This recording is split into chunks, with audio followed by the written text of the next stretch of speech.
আইনামা তাকুনু ইউদরিকুমুল মাউতু ওয়ালাউ কুনতুম ফি বুরুজিন মুশাইয়্যিদা কুল্লু শাইইন হালিকুন ইল্লা ওয়াজহা। শোনো, যখন কারোর মরণ আসে তখন তার চক্ষু বন্ধ হয়ে যায়, সুতরাং হুদহুদ আর দেখে না। সুবহানাল্লাহি ওয়া বিহামদি। সেই হুদহুদ পাখি তার দেও দানবের কথা তিনি বুঝতেন, এমনকি পিপিলিকা পিঁপড়ার কথাও তিনি বুঝতেন। সুবহানাল্লাহি ওয়া বিহামদি। পশু পাখি দেও দানব তার বশীভূত ছিল। দেও দানবকে তিনি বিল্ডিং, বড় বড় বিল্ডিং, অট্টালিকা নির্মাণের কাজে খাটাইতেন, ডুবুরির কাজ করতো, মণিমুক্তা আহরণ করে নিয়ে আসতো।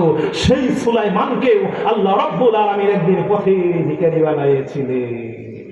পথের ভিখারি, এত ক্ষমতা গেল গা।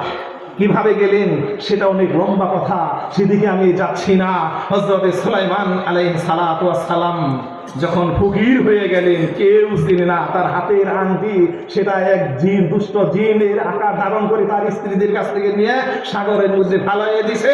সাগরে মাছে সেই আংটি ফালাইয়ে দিছে।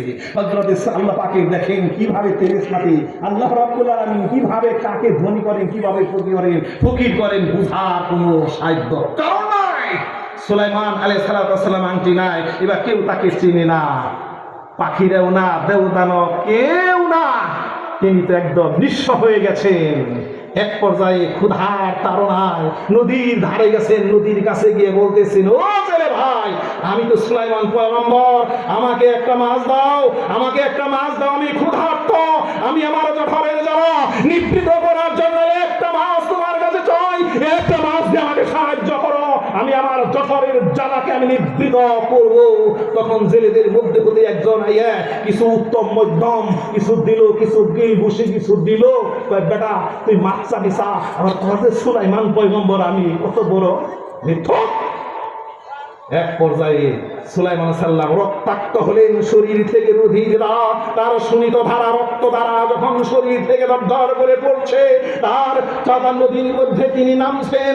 নাইমা তিনি সেই রক্ত ধৌত করেন আর আল্লাহর কাছে দোয়া করেন, রব্বি হাবলি মুলকান লা ইয়ানবাগি লিআহাদিন মিন বাদি।